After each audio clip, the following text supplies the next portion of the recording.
موضوع الدرس في أحكام القتال والتميز بين المؤمنين والمنافقين، سورة محمد صلى الله عليه وسلم، تفسير ابن كثير۔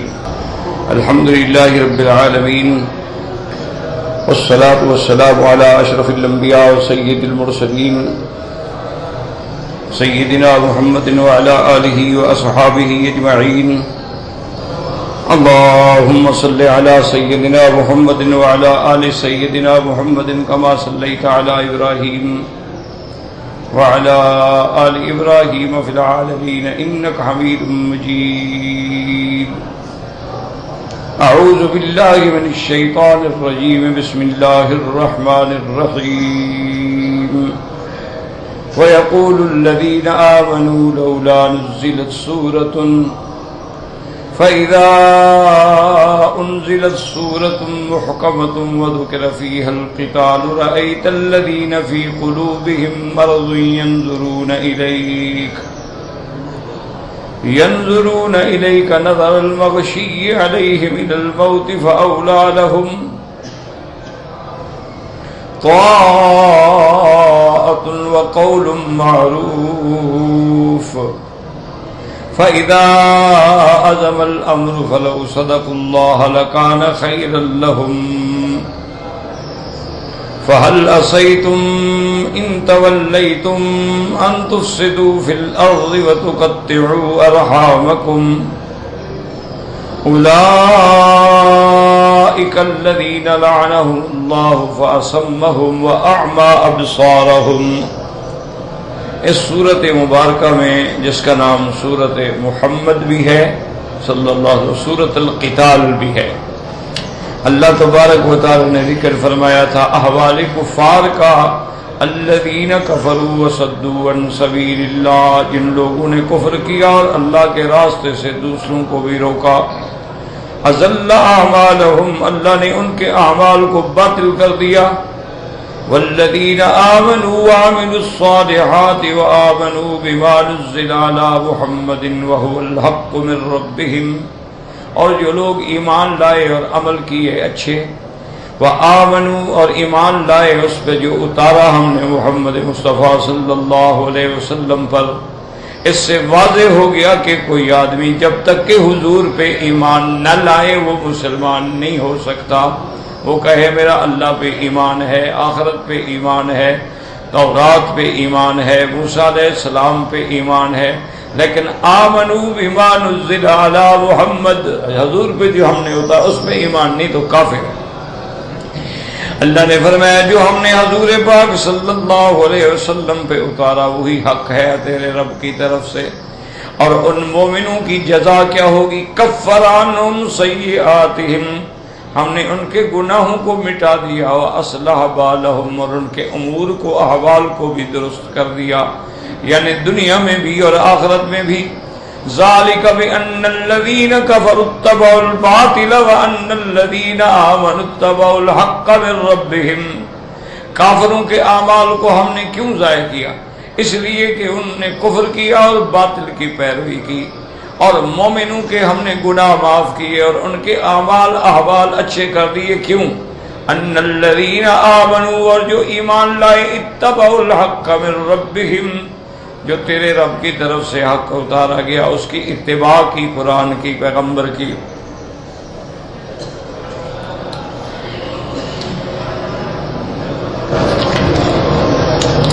کذالک یضرب اللہ للناس امثالہم، اسی طرح اللہ تبارک و تعالی بطور مثال لوگوں کے اعمال کا ذکر کرتے ہیں کہ ان کا انجام کیا ہوگا۔ تو ایمان اور عمل صالح کا انجام جو ہے وہ کامیابی ہے، کفر اور اعمال سیئہ کا انجام جو ہے وہ دائمی ذلت و خسران ہے۔ اب اللہ فرماتے ہیں وَإِذَا لَقِيتُمُ الَّذِينَ كَفَرُوا فَضَرْبَ الرِّقَابِ، جب کافروں سے آمنا سامنا ہو جائے تو پھر ان کی گردنیں کاٹ دو۔ حَتَّى إِذَا أَسْخَنْتُمُوهُمْ، جب تم نے اچھی طرح ان کو ختم کر دیا، مٹا دیا ہے۔ فَشَدُّ الْوَثَاقِ، جو بچ گئے ان کو اچھی طرح باندھ لو، قیدی بنا لو، مانا فَإِمَّا مَنًّا بَعْدُ وَإِمَّا فِدَاءً حَتَّى تَضَعَ الْحَرْبُ أَوْزَارَهَا۔ اب اللہ نے تمہیں اختیار دیا ہے، اللہ تبارک و تعالیٰ فرماتے ہیں اگر تم چاہو تو ان کو فدا لے کے چھوڑ دو یا احسان کر دو تاکہ بالکل جنگ مٹ جائے۔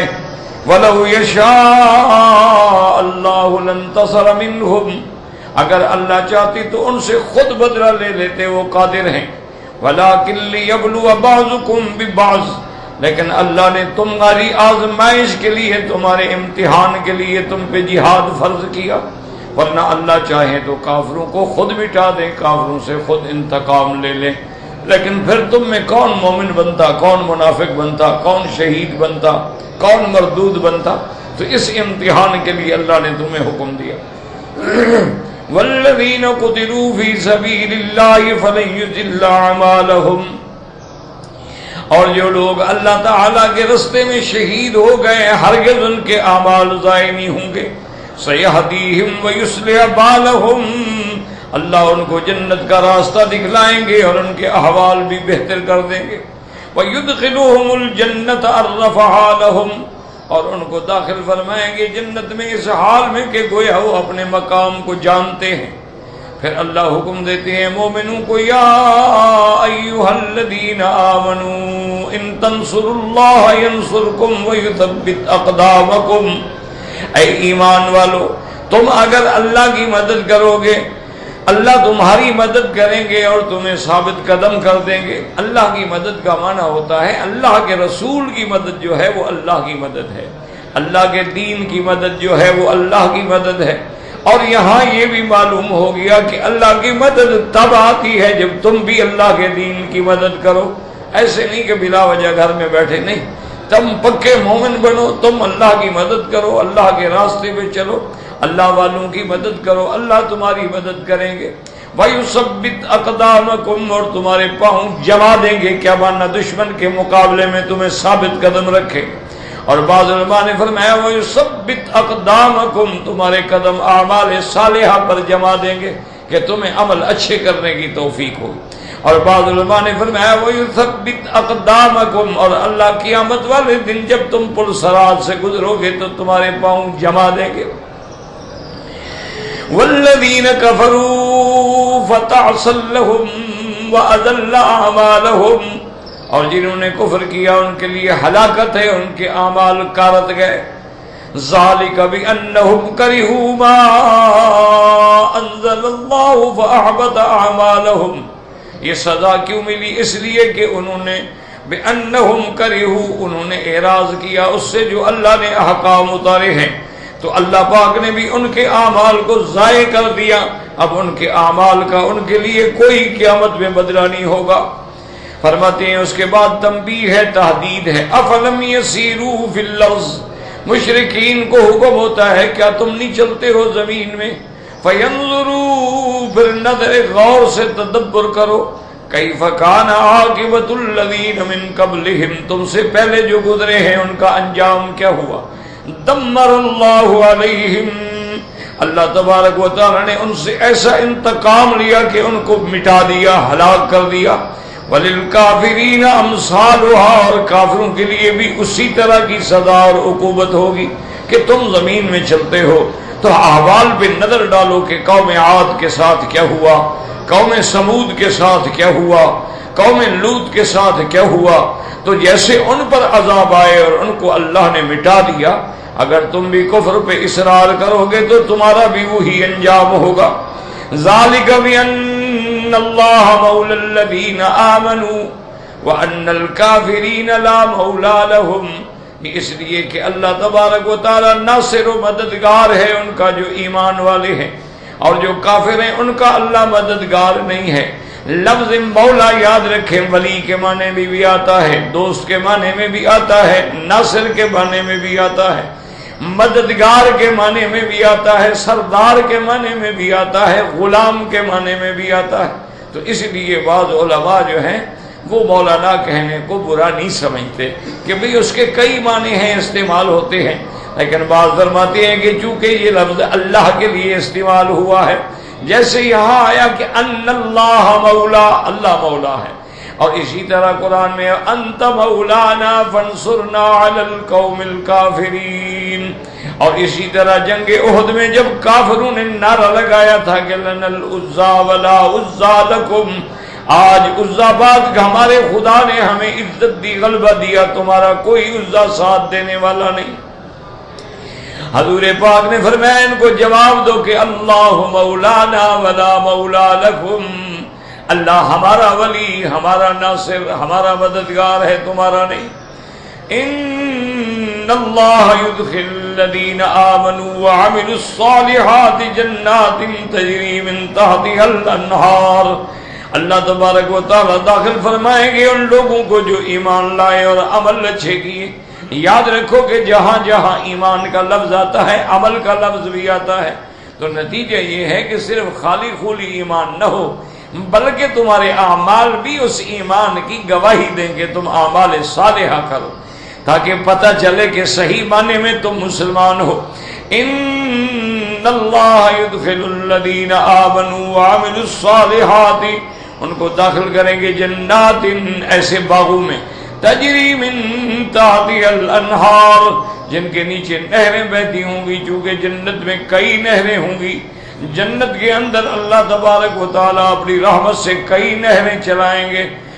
جنت نہر تسنیم بھی ہوگی، نہر سلسبیل بھی ہوگی، اور نہر من ماء غیر آسن، ایسے پانی کی نہریں جس میں کوئی تغیر نہیں ہوگا، دودھ کی نہریں، شہد کی نہریں، شراب کی نہریں، تجری من تحتها الانہار، ایسے باغ۔ بعض علماء فرماتی ہیں جیسے آج کل بادشاہ محل بنواتے ہیں تو بندر کے کنارے، دریاؤں کے کنارے، تو وہ بھی ایک محاورہ ہے کہ اس کے محل کے نیچے دریا بہ رہا ہے۔ اور بعض علماء فرماتے ہیں کہ نہیں، اللہ تبارک و تعالیٰ قادر ہیں، حقیقتاً ان کے نیچے نہریں بہ رہی ہوں گی۔ وَمَا ذَلِكَ عَلَى اللَّهِ بِعَزِيزٍ، اللہ کے لیے کیا مشکل ہے۔ وَالَّذِينَ كَفَرُوا يَتَمَتَّعُونَ وَيَأْكُلُونَ كَمَا تَأْكُلُ الْأَنْعَامُ وَالنَّارُ مَثْوًى لَهُمْ، اور جن لوگوں نے کفر کیا ہے بس وہ تو نفع اٹھاتے ہیں، کھاتے ہیں، پیتے ہیں جیسے جانور کھاتے ہیں، لیکن جیسے جانور کھاتا ہے لیکن غور نہیں کرتا ہے کہ بھئی یہ گھاس کس نے بنایا، کس نے پیدا کیا، کون مالک ہے، وہ تو جانور ہے، اس کے اندر تو عقل نہیں، صرف شعور ہے۔ تو کافر بھی بس یہ سمجھتے ہیں دنیا ہے، کھاؤ پیو اور مر جاؤ، حالانکہ یہ نہیں جانتے کہ وَالنَّارُ مَثْوًى لَهُمْ، کہ جہنم ان کا ٹھکانہ ہے۔ تو اللہ والا جو ہے، اس لیے حدیث میں آتا ہے الْمُؤْمِنُ يَأْكُلُ فِي مِئَةٍ وَاحِدٍ وَالْكَافِرُ يَأْكُلُ فِي سَبْعَةِ أَمْعَاءٍ، او کما قال النبی المصطفیٰ صلی اللہ علیہ وسلم، حضور نے فرمایا کہ کافر گویا 7 آنتوں میں کھاتا ہے اور مومن 1 آنت میں کھاتا ہے۔ بعض علماء نے فرمایا کہ کافر کھاتا ہے اس لیے کہ کھاتا رہے اور نفع اٹھاتا رہے، یعنی وہ جیتا اس لیے کھانے کے لیے، اور مومن کھاتا ہے جینے کے لیے کہ ابھی اتنی مقدار کھا لو کہ بس زندگی قائم رہے۔ وَقَائِم مِّن قَرْيَةٍ هِيَ أَشَدُّ قُوَّةً مِّن قَرْيَتِكَ الَّتِي أَخْرَجَتْكَ أَهْلَكْنَاهُمْ فَلَا نَاصِرَ لَهُمْ، اللہ نے فرمایا کتنی بستیاں ہیں جو مکے والوں سے زیادہ طاقت والے تھے، زیادہ عدد والے تھے، زیادہ قوت والے تھے، اس بستی سے من قریتک، یعنی آپ کی وہ بستی جس سے آپ کو نکالا گیا، یعنی مکہ مکرمہ، ان کا نتیجہ کیا ہوا؟ اہلکناہم، ہم نے ان کو ہلاک کر ڈالا، پھر ان کا کوئی مدد کرنے والا نہیں تھا۔ جب اللہ کا عذاب آیا تو کوئی مدد کرنے والا نہیں۔ تو اگر مکے والوں نے آپ کی بھی تکذیب کی اور کفر پہ اڑے رہے تو ان پر بھی عذاب آئیں گے۔ افمن کان علی بینۃ من ربہ کمن زین لہ سوء عملہ، اللہ نے فرمایا اچھا یہ سمجھو، ایک بندہ ہے جو اللہ کی طرف سے ہدایت پہ ہے، دلیل پہ ہے، روشن راستے پہ ہے، کیا وہ اور وہ برابر ہو سکتے ہیں جس کے اعمال سیئہ اس کی نظر میں مزین کیے گئے؟ واتبعوا اہواءہم، اور اپنے نفسوں کا خواہشات کا پیروکار ہے۔ ایک بندہ اللہ کے حکم پہ چلنے والا، ایک اپنے خواہش پہ چلنے والا برابر ہے؟ کبھی برابر نہیں ہو سکتا۔ مثل الجنۃ التي وعد المتقون. اب اللہ فرماتے ہیں صفت اس جنت کی جس کا وعدہ کیا اللہ نے ڈرنے والوں سے، جو اللہ سے ڈرتے ہیں. ڈرنے کا کیا معنی ہے؟ یعنی ڈرتے ہیں پھر گناہ کا کام نہیں کرتے، برائی کا کام نہیں کرتے، اللہ کی فرما برداری کرتے ہیں. فیہا انہار من ماء غیر آسن، اس جنت میں نہریں ہیں ایسے پانی کی جس میں کوئی تغیر نہیں، کہ دنیا کے پانی میں ہوا پیدا ہو جاتی ہے، ری پیدا ہو جاتی ہے، بدبو پیدا ہو جاتی ہے، بعض پانی گدلے ہو جاتے ہیں، بعض پانی خراب ہو جاتے ہیں، لیکن جنت کے پانی میں کسی قسم کا نہ ذائقہ بدلے گا، نہ ری بدلے گی، نہ رنگ بدلے گا. وَأَنْهَارٌ مِّن لَبَنٍ لَّمْ يَتَغَيَّرْ طَعْمُهُ، اور دودھ کی نہریں ہوں گی، اور وہ دودھ جو ہے وہ جانوروں کے تھنوں سے نہیں نکلا ہوگا بلکہ اللہ کے حکم سے پیدا کیا ہوگا. اور ایسا دودھ ہوگا کہ دنیا کی طرح نہیں کہ ایک دن گزرے تو کھٹا ہو جائے، ایک دن گزرے تو ذائقہ بدل جائے. وہ ایسا دودھ ہوگا جس کا ذائقہ کبھی نہیں بدلے گا. وَأَنْهَارٌ مِّنْ خَمَرٍ لَذَّةٍ لِلشَّارِبِينَ، اور جنت میں شراب کی نہریں ہوں گی پینے والوں کے لیے لذت آویز، کیونکہ دنیا کا شراب جو ہے اس میں لذت نہیں ہے، دنیا کے شراب میں کراہت ہے، دنیا کے شراب میں بدبو ہے، دنیا کے شراب میں عقل چلی جاتی ہے، دنیا کے شراب میں پیٹ کی تکلیفیں ہیں، لیکن جنت کا شراب ان سب چیزوں سے پاک ہوگا. وَأَنْهَارٌ مِّنْ عَسَلٍ مُّصَفًّى، اور جنت میں نہریں ہوں گی صاف شہد سے، یعنی ایسی شہد کے جس کو ایسا صاف کیا جائے گا کہ اس میں کسی موم کا اثر نہ ہو، کسی شہد کی مکھی کے کسی وجود کا اثر نہ ہو. اب دنیا میں شہد کتنا صاف کر لیں، کتنا اس کو فلٹر کرتے چلے جائیں، لیکن کچھ نہ کچھ تو فرق پڑے گا. لیکن وہ جنت کی نہریں ان سے پاک ہوں گی. وَلَهُمْ فِيهَا مِنْ كُلِّ الثَّمَرَاتِ وَمَغْفِرَةٌ مِّن رَّبِّهِمْ، اور جنت میں ان کے لیے ہوں گے ہر قسم کے پھل. ہر قسم کے پھل کا کیا معنی ہے؟ یعنی دنیا کے اندر ایک پھل کا موسم ہے تو ملتا ہے، موسم نہیں تو نہیں ملتا، لیکن وہاں ہر چیز اور ہر وقت ملے گی جس کی خواہش ہوگی. وَلَهُمْ فِيهَا مِنْ كُلِّ الثَّمَرَاتِ، اور ہر قسم کے پھل ہوں گے. وَمَغْفِرَةٌ مِّن رَّبِّهِمْ، ان سب نعمتوں کے علاوہ سب سے بڑی نعمت یہ ہے کہ اللہ ان کی مغفرت فرما دیں گے، اللہ تبارک و تعالیٰ ان کے گناہ معاف کر دیں گے. کمن ہوا خالد فی النار. اب اللہ فرماتی ہے میرے بندے ذرا عقل سے سوچ کے بدلاؤ، ایک ایسی جنتوں میں رہنے والا، ایک اس کے مقابلے پہ ہمیشہ جہنم میں رہنے والا. وَسُقُوا مَاءً حَمِيمًا، اور جس کو ایسا کھولتا ہوا پانی پلایا جائے گا، فَقَطَّعَ أَمْعَاءَهُمْ، جو ان کی آنتوں کو کاٹ ڈالے گا. کیا یہ دونوں برابر ہو سکتے ہیں؟ ایک جنت میں رہنے والا ہے. لا يستوي اصحاب النار واصحاب الجنہ، اصحاب الجنت هم الفائزون، کہ جہنم والے اور جنت والے کبھی برابر نہیں ہو سکتے. کامیاب وہ ہیں جو جنت والے ہیں. اللہم ارزقنا الفردوس الاعلی. اب اللہ فرماتی ہے وَمِنْهُمْ مَن يَسْتَمِعُ إِلَيْكَ، کہ اب کچھ لوگ ایسے ہیں جو آپ کی مجلس میں آتے ہیں، آپ کی باتیں سنتے ہیں. حَتَّى إِذَا خَرَجُوا مِنْ عِنْدِكَ، اور پھر جب آپ کی مجلس سے باہر جاتے ہیں، قَالُوا لِلَّذِينَ أُوتُوا الْعِلْمَ مَاذَا قَالَ آنِفًا، کہتے ہیں علم والوں سے، صحابہ سے کہ اب حضور نے کیا فرمایا تھا ہم تو سمجھ نہیں سکے ہیں. یہ منافقین کے احوال کا ذکر ہے. أُولَئِكَ الَّذِينَ طَبَعَ اللَّهُ عَلَى قُلُوبِهِمْ وَاتَّبَعُوا أَهْوَاءَهُمْ، یہ وہ لوگ ہیں جن کے دلوں پہ اللہ نے مہریں کر دی ہیں، اور یہ وہ لوگ ہیں جنہوں نے اپنے خواہشات نفس کے پجاری ہیں. وَالَّذِينَ اهْتَدَوْا، اور وہ لوگ جو ہدایت پہ ہیں، زَادَهُمْ هُدًى وَآتَاهُمْ تَقْوَاهُمْ، اور جو ہدایت چاہتے ہیں اللہ فرماتی ہیں ہم ان کی ہدایت بھی بڑھا دیتے ہیں اور ان کو الہام بھی کر دیتے ہیں ہدایت کے راستوں کا. فَهَلْ ينظرون الا الساعة ان تأتيهم بغتة فقد جاء اشراطها۔ اللہ تبارک و تعالی نے فرمایا کیا یہ اس بات کا انتظار کر رہے ہیں قیامت کا جو اچانک آئے، حالانکہ اس کی نشانیاں آ چکی ہیں۔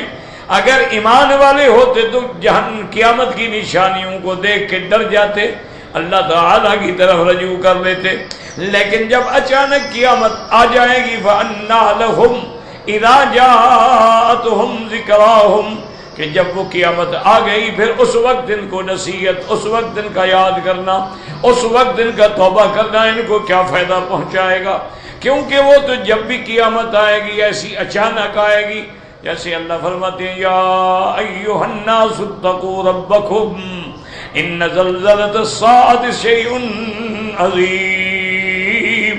اللہ نے فرمایا اے لوگو اپنے رب سے ڈرو، قیامت کا زلزلہ ایسا شدید ہوگا، یوم ترونھا تذہل کل مرضعۃ عما ارضعت، کہ وہ ایسا شدید ہوگا کہ ہر دودھ پلانے والی اپنے بچے کو بھی بھول جائے گی، وَتَضَعُ كُلُّ ذَاتِ حَمْلٍ حَمْلَهَا، اور ہر حمل والی اپنے حمل گرا دے گی ڈر کے مارے، وَتَرَى النَّاسَ سُكَارَىٰ، اور لوگ ایسے حال میں ہوں گے کہ جیسے نشے میں پڑے ہیں، وَمَا هُمْ بِسُكَارَىٰ، اصل میں وہ نشہ نہیں ہوگا، وَلَٰكِنَّ عَذَابَ اللَّهِ شَدِيدٌ، لیکن تیرے اللہ کا عذاب اتنا سخت ہوگا کہ عذاب کی دہشت سے عقل جواب دے جائیں گے، ایسے معلوم ہوگا کہ نشے میں ہے، آنکھیں کھلی ہیں تو کھلی ہیں، بند ہے تو بند ہے، کوئی ہوش نہیں ہے۔ اب آگے اللہ فرماتی ہیں فَاعْلَمْ أَنَّهُ لَا إِلَٰهَ إِلَّا اللَّهُ وَاسْتَغْفِرْ لِذَنبِكَ وَلِلْمُؤْمِنِينَ وَالْمُؤْمِنَاتِ وَاللَّهُ يَعْلَمُ مُتَقَلَّبَكُمْ وَمَثْوَاكُمْ۔ اب سمجھیں اس آیت پر ہمارا سبق تھا کہ اللہ نے ہمیں حکم دیا ہے کہ فَعْلَمْ، میرے مدنی جان لو کہ کوئی معبود برحق نہیں مگر اللہ۔ یاد رکھیں، تو اس لیے علماء کہتی ہیں کہ کلمہ پڑھنا کافی نہیں، پڑھنا بھی ہے لیکن جاننا بھی ہے کہ اس کا مقصود کیا ہے، مفہوم کیا ہے۔ اس لیے یاد رکھیں کہ جہاں جہاں اللہ نے حکم دیا ہے نا کہ جان لو، جیسے فرماتے ہیں وَاعْلَمُوا أَنَّمَا الْحَيَاةُ الدُّنْيَا لَعِبٌ وَلَهْوٌ، دوسری جگہ فرماتے ہیں فَاعْلَمُوا إِنَّمَا أَمْوَالُكُمْ وَأَوْلَادُكُمْ فِتْنَةٌ۔ تو جہاں جہاں حکم دیا آگے علاج بھی بتایا، وہاں علاج کیا تھا کہ یہ دنیا، اہل اولاد دنیا کی زینت ہے، سابقوا الی مغفرۃ من ربکم، تم اپنے رب کی مغفرت کی طرف دوڑو، عبادت کرو، اطاعت کرو، فرما بردار۔ جہاں فرمایا کہ تیری مال، تیری اولاد تمہارے لیے فتنہ ہے، وہاں علاج بتایا کہ فاحذرہم، بچو ان سے، ایسا نہ ہو کہ اولاد کی محبت میں آ کے برباد ہو جاؤ، اولاد کی محبت میں آ کے دین چھوڑ بیٹھو، اولاد کی محبت میں آ کے حرام کھانا شروع کر دو، تو بچو ان سے۔ یہاں بھی فرمایا فَعْلَمْ أَنَّهُ لَا إِلَٰهَ إِلَّا اللَّهُ، جان لو کوئی معبود نہیں مگر اللہ۔ اب آگے جاننے کے بعد کیا ہوگا؟ وَاسْتَغْفِرْ لِذَنبِكَ وَاسْتَغْفِرْ لِذَنبِكَ وَلِلْمُؤْمِنِينَ وَالْمُؤْمِنَاتِ، اور آپ بخشش طلب کریں اپنے رب سے اپنے ذنب کی، مومنین کے لیے بھی اور مومنات کے لیے بھی۔ وَاللَّهُ يَعْلَمُ مُتَقَلَّبَكُمْ وَمَثْوَاكُمْ، اللہ جانتے ہیں تمہارے عارضی ٹھکانے کو بھی اور مستقل ٹھکانے کو بھی۔ اب یاد رکھیں کہ یہاں حکم ہے بظاہر، اللہ نے حکم دیا کہ میرے محبوب اپنے وَاسْتَغْفِرْ لِذَنبِكَ، اپنے ذنب کے لیے استغفار کریں، اللہ سے معافی چاہیں، اور اہل سنت والجماعت کا یہ عقیدہ ہے کہ انبیاء جتنے ہیں وہ معصوم ہیں. یاد رکھو، اور یاد رکھیں توبہ جو ہے نا یہ ہوتی ہے بڑے گناہوں کے لیے. چھوٹے گناہ تو نیکی سے بھی معاف ہو جاتے ہیں. چھوٹے موٹے گناہ جو ہیں، جب ہم نماز کے لیے وضو کرتے ہیں ہاتھوں کے دھل گئے، ہم نے کلی کیا منہ کے دھل گئے، ہم نے منہ دھویا تو منہ کے چہرے کے گناہ دھل گئے، وہ تو ان الحسنات یذہبن السیئات، نیکیاں جو ہیں چھوٹے چھوٹے گناہوں کو مٹا دیتی ہیں. لیکن بڑے گناہ جو ہیں، کبیرہ گناہ جو ہے، وہ بغیر توبہ کے معاف نہیں. مثلا اللہ معاف کرے زنا ہے، قتل ہے، شرک ہے، میدان جنگ میں پشت دے کے بھاگنا ہے، والدین کی نافرمانی اور عقوبت ہے، شراب ہے، یہ سارے کبائر. غیبت ہے، کسی مومن مرد یا عورت کو ناجائز تہمت لگانا ہے، یہ سب کبائر ہیں. اس کا علاج ہے توبہ. اور میرے بھائی یہ بات بھی سمجھ لیں کہ توبہ کا معنی یہ نہیں ہوتا کہ بس بندہ کہہ دے یا اللہ میری توبہ میری توبہ، یا اللہ میری توبہ، میری 10 لاکھ توبہ، میری 20 کروڑ توبہ. یہ توبہ نہیں ہوتا. توبہ کرنے کا طریقہ ہے اور توبہ کرنے کے شروط ہیں. اس میں 3 شرطیں ہیں، اگر ایک نہ ہو تو توبہ نہیں ہو. سب سے پہلی شرط یہ ہے کہ جس گناہ میں ہے اس گناہ کو فوراً چھوڑ دے. یعنی اللہ نہ کرے ایک آدمی شرابی ہے، شراب پیتا ہے، اب توبہ کرنا چاہتا تو اس سب سے پہلے تو شراب توڑو نا. دوسری شرط یہ ہے کہ اس کو دل میں ندامت پیدا ہو جائے کہ ہائے میں نے کیا کیا، میں نے زندگی میں کتنا بڑا گناہ کیا کہ اللہ نے کہا تھا یہ حرام ہے، یہ خنزیر کے گوشت کی طرح شراب حرام ہے، میں پیتا رہا اتنا عرصہ، ہائے میں نے اپنے آپ کو برباد کیا، دولت بھی برباد کی، عقل بھی برباد کیا، صحت بھی برباد کی اور آخرت بھی برباد کی. دل میں ندامت پیدا. 2 چیزیں. تیسری چیز یہ ہے کہ والعزم اللہ یعود الیہ، کہ اپنے دل میں پختہ فیصلہ کر لے گی یا اللہ اب کچھ ہو جائے میں مر جاؤں لیکن اس گناہ کی طرف نہیں آؤں. تو اب 3 شرطیں ہو گئی. ایک شرط کیا ہے کہ فوراً گناہ چھوڑ دے، اس گناہ پہ ندامت اور شرمندگی اپنے دل میں محسوس کرے اور دوبارہ اس گناہ کو نہ کرنے کا پختہ فیصلہ کر لے. یہ توبہ ہے. جب بندہ ایسی توبہ کرتا ہے تو بڑے سے بڑا گناہ جو ہے اللہ مٹا دے. اسی لیے ایک حدیث مبارک میں آتا ہے لَلَّهَ أَفْرَحَ بِتَوْبَةِ عَبْدٍ، کہ جب گناہگار بندہ توبہ کرتا ہے تو اللہ خوش ہوتے. اور اللہ تبارک و تعالی فرشتوں کو فرماتے ہیں کہ عالم عبدی، میرے فرشتے سنو سنو دیکھو، میرے بندے کو بھی پتہ لگ گیا ہے ان لہ رب یغفر الذنوب، کہ میرا بھی کوئی بخشنے والا مالک ہے. اسی لیے تو دیکھو نا رو رہا ہے، توبہ کر رہا ہے، میرے آگے معافی مانگ رہا ہے، تو تم گواہ ہو جاؤ میں نے بھی اس کے گناہ معاف کر دیے. تو توبہ جو ہے ایک بہت بڑی عظیم نعمت ہے. اب مسئلہ یہ پیدا ہوتا ہے کہ بھی حضور کو جو حکم آ گیا کہ جی آپ اپنے گناہ سے توبہ کریں، تو اللہ کا نبی پر تو گناہ ہے کوئی نہیں. اللہ کے نبی جو ہیں وہ تو کبائر سے پاک ہوتے، ان سے تو کبیرہ گناہ نہیں ہوتا.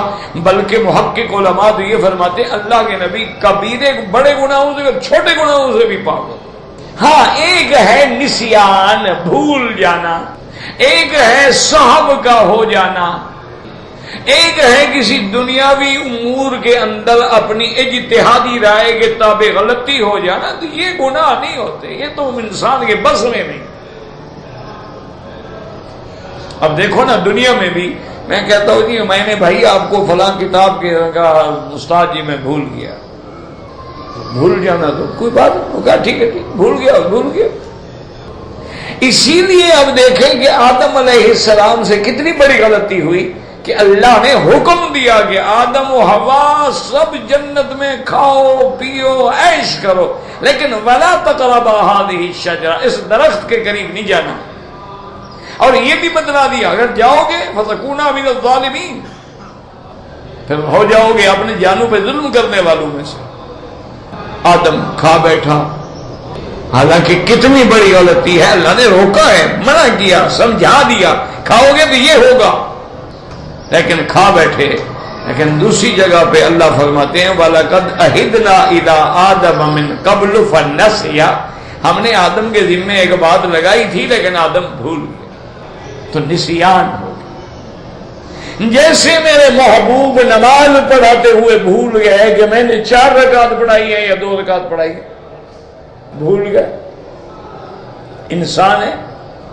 انما انا بشر، حضور نے فرمایا میں بھی ایک انسان ہوں، انسا، میں بھی بھول جاتا ہوں جیسے تم بھول جاتے ہو، اور مجھے بھی غصہ آ جاتا ہے کبھی جیسے تم لوگوں کو غصہ آتا ہے،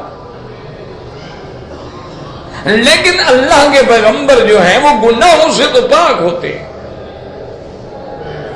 اور پھر یہاں یہ حکم دینا کہ اپنے ذنب کے لیے استغفار کریں، اس کا کیا معنی؟ بات سمجھیں، اچھی طرح دماغ میں رکھنے کی کوشش کریں۔ علماء فرماتے ہیں کہ اصل میں یہ تقریباً ایک ہے خطا، ایک ہے ذنب، ایک ہے سیئہ، ایک ہے معصیت، یہ 4 چیزیں ہیں، یاد رکھو۔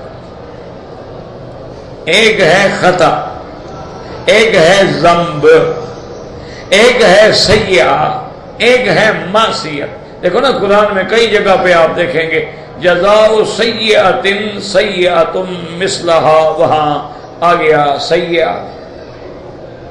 اچھا اسی طریقے سے ذنب لیغفر لک اللہ ما تقدم من ذنبک وما تأخر، وہاں لفظ ذنب کا بھی آ گیا۔ اسی طرح ربنا اغفر لنا خطایانا، خطیہ کا ذکر بھی آ گیا۔ اسی طرح یہ ہے کہ معصیت، کہ اللہ کی نافرمانی۔ تو یاد رکھیں کہ پہلا جو ہے وہ خطا ہے، خطا کے قریب قریب ذنب ہے، پھر اس کے بعد سیئہ، اس کے بعد جو سب سے زیادہ شدید چیز ہے وہ نافرمانی۔ اب انبیاء علیہم الصلاۃ والتسلیم کے ذنب کا کیا معنی ہے؟ بعض علماء نے فرمایا کہ جتنا جتنا شان بڑی ہوتی ہے وہاں پھر چھوٹی سی غلطی جو ہے وہ بھی ایک بہت بڑی نظر آتی ہے۔ اب دیکھو نا، اگر ایک اللہ والا آدمی ہے، اولیاء اللہ میں سے ہے، اس کی تہجد چھوٹ جائے، سارا دن روتا ہے، نفلیں پڑھتا ہے کہ مجھ سے کوئی گناہ ہو گیا کہ رات اللہ نے مجھے اٹھنے نہیں دیا، اور ایک عام آدمی ہے، فرض نماز بھی چلی گئی ہے، مکھی مار دی، پرواہ ہی نہیں، پڑھ لی نہیں پڑھی ہے، اب جانوروں کی طرح پھر رہا۔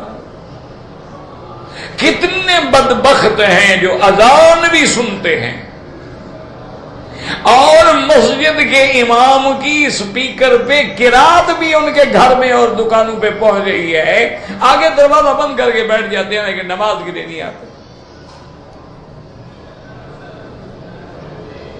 بعض بہانہ کر کے اسی وقت جناب حمام میں گھس جاتے ہیں کہ جب تک لوگ اللہ کے گھر میں اللہ کا ذکر کریں گے یہ لیٹرین میں بیٹھا رہے گا اپنے اعمال کے مطابق۔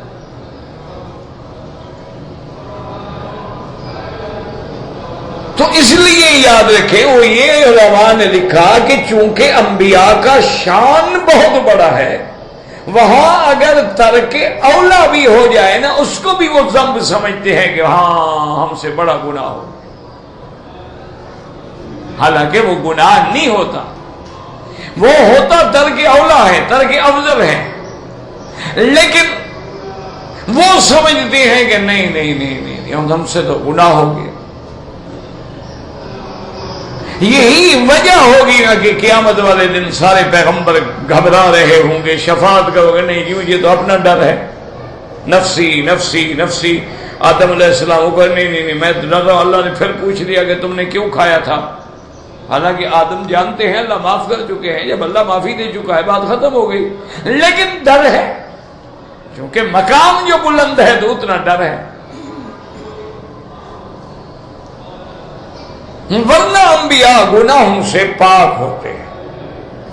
اس کی ایک مثال یہ بھی سمجھ لیں کہ بعض علماء نے فرمایا کہ اللہ نے چونکہ سرکار دو جہاں کو سب سے زیادہ شان دی، سب سے زیادہ عظمت دی، سب سے زیادہ مقام دیا، سید الاولین والآخرین بنایا، رحمت للعالمین بنایا، خاتم النبیین بنایا، امام الانبیاء والمرسلین بنایا، تو حضور فرماتے تھے کہ جو اللہ کی ان نعمتوں کا شکر ہونا تھا نا وہ میں نہیں کر سکا، لہذا گناہ ہے، خطا ہے۔ ما شکرنا کا حق کا شکر کا، یا اللہ جو تیرا شکر تھا نا ہم ادا نہیں کر سکے۔ اسی لیے حضور ساری رات مصلی پہ کھڑے ہیں، آپ کے پاؤں مبارک پہ برم آ گئی، تو بی بی نے کہا یا رسول اللہ اتنی مشقت تو نہ کریں نا عبادت میں کہ کھڑے کھڑے پاؤں سوج گئے ہیں، اور اللہ تو آپ کو معاف کر چکے ہیں، لیغفر لک اللہ ما تقدم من ذنبک وما تأخر۔ تو آپ نے فرمایا بی بی کیا کہتی ہو، افلا اکون عبدا شکورا، جس اللہ نے مجھے یہ انعام دیا ہے میں اس کا شکر نہ کروں؟ تو ایک سوال یہ ہے، یاد رکھو۔ دوسرا علماء نے اس کا جواب یہ دیا ہے کہ حضور صلی اللہ علیہ وسلم کو جو خطاب ہوتا ہے دراصل وہ آپ کی امت کے لیے ہدایت ہوتی۔ کیا مانا؟ جب اللہ نبی کو بھی فرمائے کہ اپنی غلطی پر استغفار کریں، تو جب نبی کے لیے یہ حکم ہے تو اور کس کی کیا طاقت ہے پھر؟ تو علماء نے فرمایا کہ بعض اوقات بظاہر خطاب نبی کو ہوتا ہے، جیسے اللہ نے دوسری آیت میں فرمایا لَإِنْ أَشْرَكْتَ لَيَحْبَطَنَّ عَمَلُكَ وَلَتَكُونَنَّ مِنَ الْخَاسِرِينَ۔ میرا مدنی، میرے محبوب، اگر آپ نے بھی شرک کیا تو آپ کے عمل بھی برباد کر دوں گا۔ تو نبی تو شرک سے پاک ہے، اللہ کے نبی تو شرک سے پاک ہے، وہ ایسے شرک کریں گے؟ وہ تو شرک مٹانے کے لیے آئے، وہ تو توحید پھیلانے کے لیے۔ لیکن اللہ فرماتے شرک اتنا بڑا گناہ ہے، اتنا بڑا گناہ ہے کہ خدا نہ کرے، خدا نہ کرے میرے مدنی اگر آپ نے بھی کیا تو آپ کے عمل تباہ ہو جائیں گے۔ جب نبی کے عمل تباہ ہو جائیں گے تو کسی دوسرے کے کیسے بچیں گے؟ تو کبھی کبھی ذکر نبی کا ہوتا ہے، لیکن تنبیہ کرنا جو ہے وہ امت کو مقصود ہوتا ہے کہ امت جو ہے وہ ہدایت پکڑے۔ جیسے اللہ فرماتے ہیں یا ایھا النبی اذا طلقتم النساء، اے میرے پیغمبر جب تم اپنی عورتوں کو طلاق دو، تو خطاب تو نبی کو ہے لیکن آگے ہدایت امت کو ہے۔ تو یہاں بھی انہوں نے فرمایا مقصد جو ہے وہ امت کو تنبیہ کرنی ہے کہ اپنے گناہوں کے لیے استغفار کریں۔ اسی لیے حضور پاک صلی اللہ علیہ وسلم نے فرمایا انی لاستغفر اللہ فی اليوم 70 مرۃ، اور ایک حدیث میں آتا ہے فرمایا انی لاستغفر اللہ فی اليوم 100 مرۃ او کما قال۔ حضور نے فرمایا میرے صحابہ میں ایک دن میں 100 دفعہ استغفار کرتا ہوں اور مجلس میں 70 دفعہ استغفار کرتا ہوں۔ تو جب اللہ کا نبی اتنا استغفار کرے تو پھر امت کے لیے بھی ضروری ہے۔ اور یاد رکھیں صحیح حدیث میں ہے میرے آقا رحمت دو عالم محبوب دو عالم صلی اللہ علیہ وسلم فرماتے ہیں ابلیس روتا ہے، چیختا ہے اور کہتا ہے کہ میں نے لوگوں کو گناہوں میں ڈالا، کسی کو شراب میں، کسی کو زنا میں، کسی کو ڈاکے میں، کسی کو چوری میں، کسی کو قتل میں، کسی کو غیبت میں ڈال کے گناہوں سے میں نے ان کو ہلاک کیا، لیکن اہلکونی بلا الہ الا اللہ والاستغفار، لیکن مسلمانوں نے کلمے کی مار سے اور استغفار کی مار سے مجھے ہلاک کر دیا ہے کہ جب وہ کلمہ پڑھتے ہیں اور جب وہ استغفار کرتے ہیں اللہ تبارک و تعالیٰ ان کے سارے گناہ معاف کر دیتے ہیں، تو میں برباد ہو جاتا ہوں۔ تو استغفار اتنی بڑی نعمت ہے، یاد رکھو اور جو لوگوں سے پوچھتے رہتے ہو نا وظیفے کہ جی میرا رزق میں کمی ہے، اولاد میں نہیں ہے،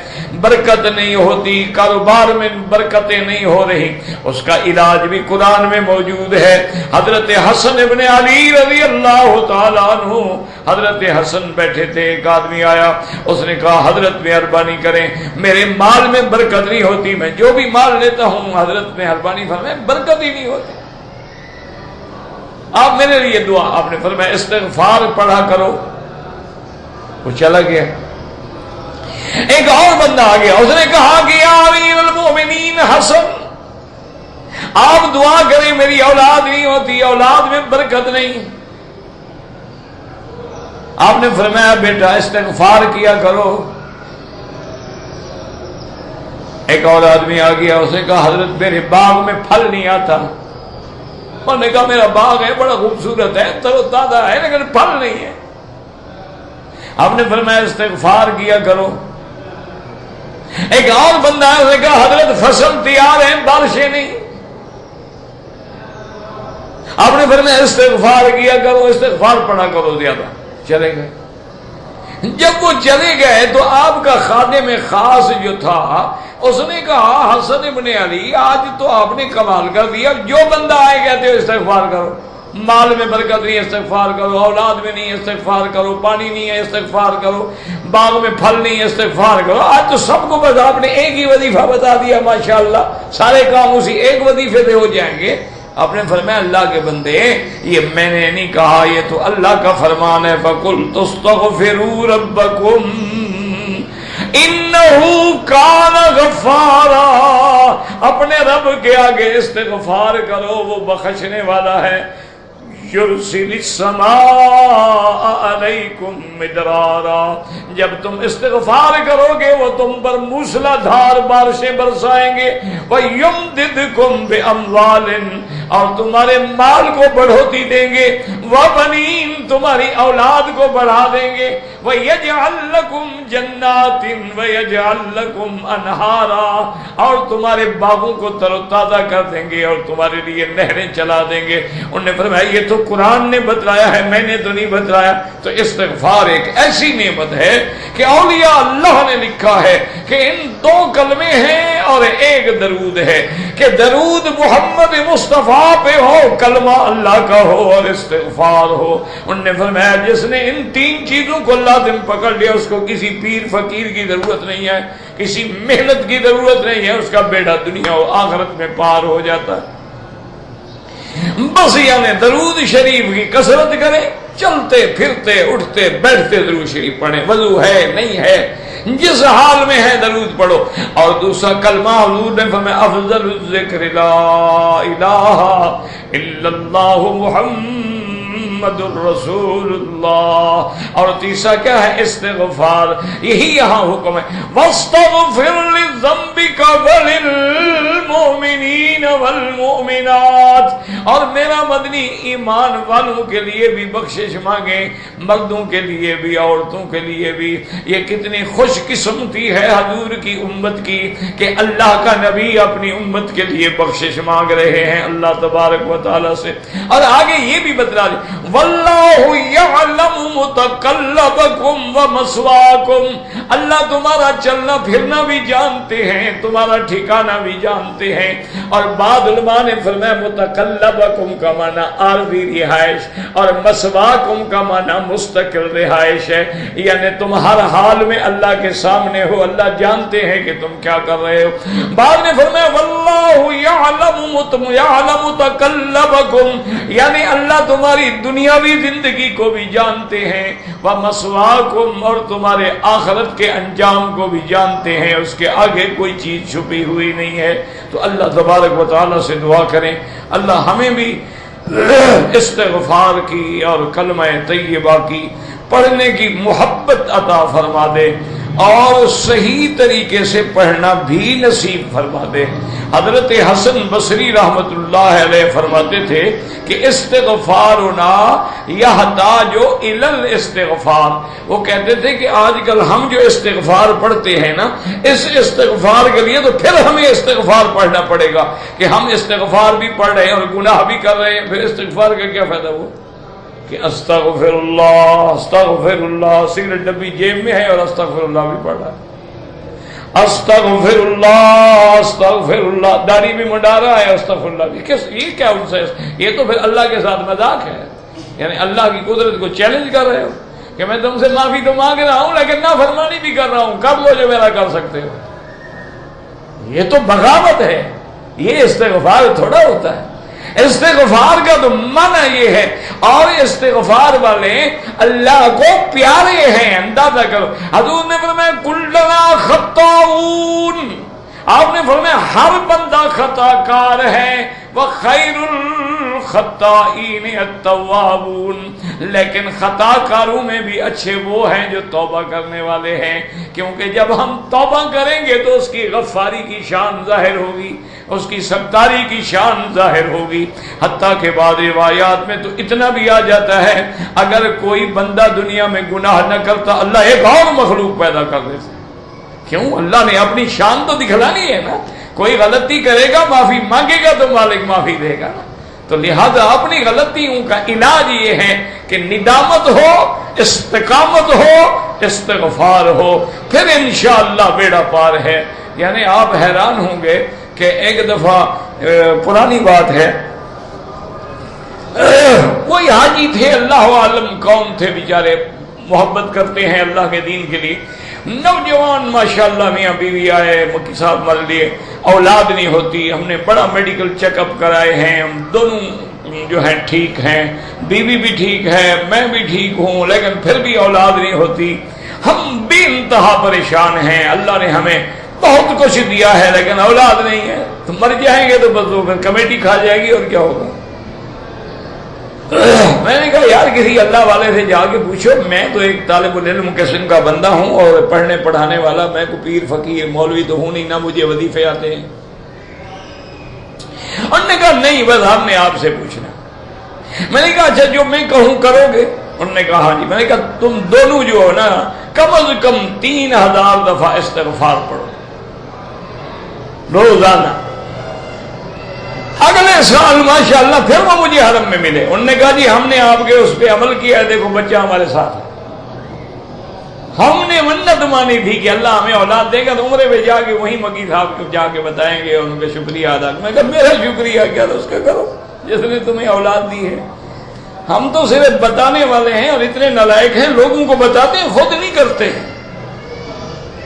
من نہ کردم شما حضر بکنید، ہم لوگوں کو بڑی تقریریں کرتے ہیں، گفتار کا غازی تو بنا لیکن کردار کا غازی بن نہ سکا، اس لیے مولوی کہہ تو سکتا ہے لیکن عمل نہیں کرتا، اللہ قلیل لوگ ہیں جو عمل بھی کرتے ہیں، میرے جیسے تو نہیں ہے نا سارے۔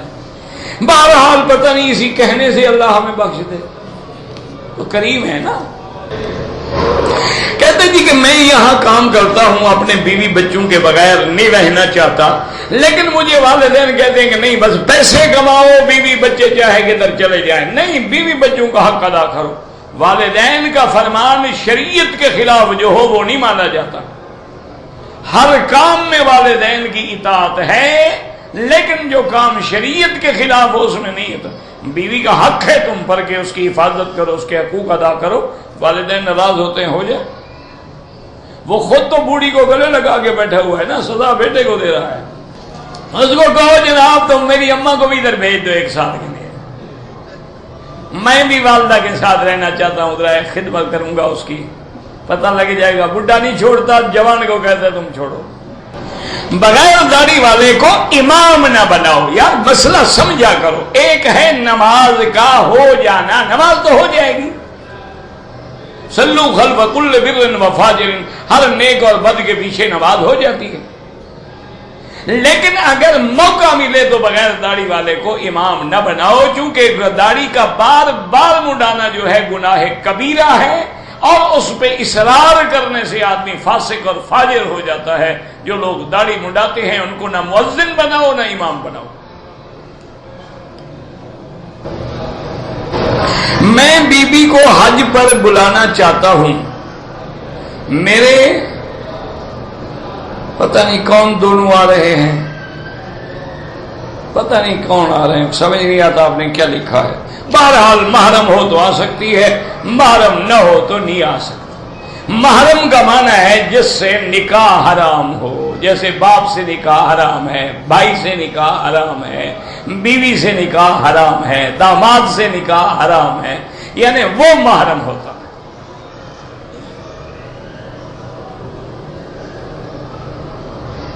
کہتے ہیں کہ شخص نے 2 رکعت سنت کی نیت کر لی، اب دل میں خیال آیا میں نے کل وتر نہیں پڑھے تھے، اب وتر نہیں، جو نیت کر لی پہلے اس کو پورا کرو۔ لا تبدلوا اعمالکم، اپنے اعمال کو باطل نہ کیا کرو، جب ایک نیت کر لی ہے اس کو پورا کرو۔ اللہ کے ساتھ بھی ڈنڈی مارنا چاہتا ہے نا کہ 2 رکعت پڑھ کے اسی میں تنخواہ دو نا، 1 رکعت میں وتر بھی پڑھ لوں کل والے۔ انا للہ و انا الیہ راجعون۔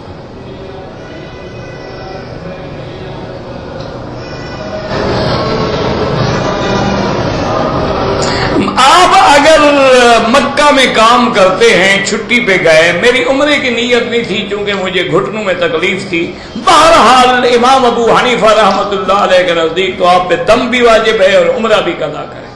باقی ائمہ رعایت دیتے ہیں کہ نیت نہیں تھی تو دم نہیں پڑے گی، وہ یہ نہیں کہتے عمرہ نہ کرو، وہ بھی کہتے کرنا چاہیے، لیکن اگر نہیں کیا تو دم نہیں پڑے گا۔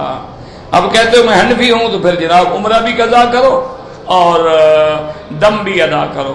باقی گھٹنوں کی تکلیف، دیکھا نہیں لگڑے بھی کر رہے ہیں عمرہ، تو تمہاری گھٹنوں کی تکلیف کا کیا مطلب ہے؟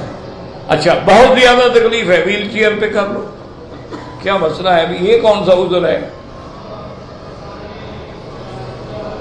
نماز جنازہ میں سورۃ الفاتحہ جو ہے احناف کے نزدیک پڑھنا لازم نہیں ہے، ان کے نزدیک پہلی دفعہ ثنا ہے، پھر درود ہے، پھر دعا ہے، اور اسی طرح ایک حدیث موطا امام محمد میں موجود ہے۔ اگر ایک آدمی نے حج کے دنوں میں رات مینا میں نہیں گزاری، شرائع میں چلا جاتا تھا، بہرحال اس پہ کوئی جرمانہ نہیں ہے، لیکن وہ سنت سے محروم ہو گیا، لیکن جگہ نہیں، مجبور ہے تو کوئی جرمانہ کچھ بھی نہیں۔ یا علی یا رسول اللہ لکھنا بالکل ناجائز ہے، یا حرف ندا ہے، اور ندا کا حق صرف اللہ کی ذات کے لیے ہے۔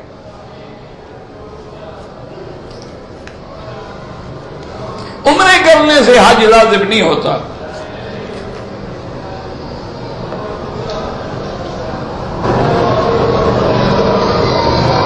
جنت موسیٰ کی قبرستان ہے، پتہ نہیں کیا لکھا ہے آپ نے، جنت موسیٰ قبرستان ہے، اب کیا میں کیا سمجھوں کیا ہے؟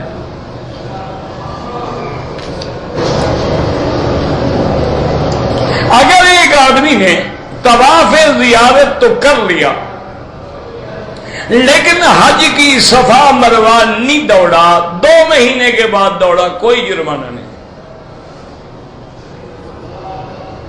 کون سا درود شریف پڑھیں؟ افضل درود وہ ہے جو نماز میں پڑھتے ہو، سب سے اعلیٰ سب سے افضل درود ابراہیمی ہے۔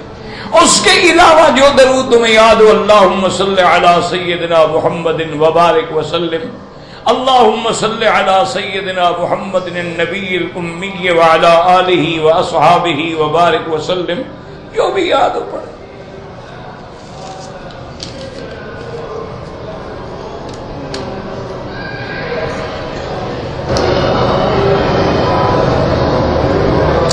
ایک آدمی نے اپنے والد سے ناراض ہو کر اپنے آپ کو گولی مار لی، پھر اس نے والد سے 8 گھنٹے زندہ رہا، معافی بھی مانگی، بہرحال خودکشی تو کی ہے نا اس نے، جو بہت بڑا گناہ ہے، لیکن اللہ معاف کرے، کفر تو نہیں ہے نا، اللہ پاک سے امید کریں کہ اللہ معاف کر دے، کیونکہ خودکشی بہت بڑا جرم ہے، اور حدیث میں آتا ہے جو بندہ جیسے خودکشی کرے گا اسی طرح پھر قیامت تک اپنے آپ کو مارتا رہے گا، قیامت میں بھی۔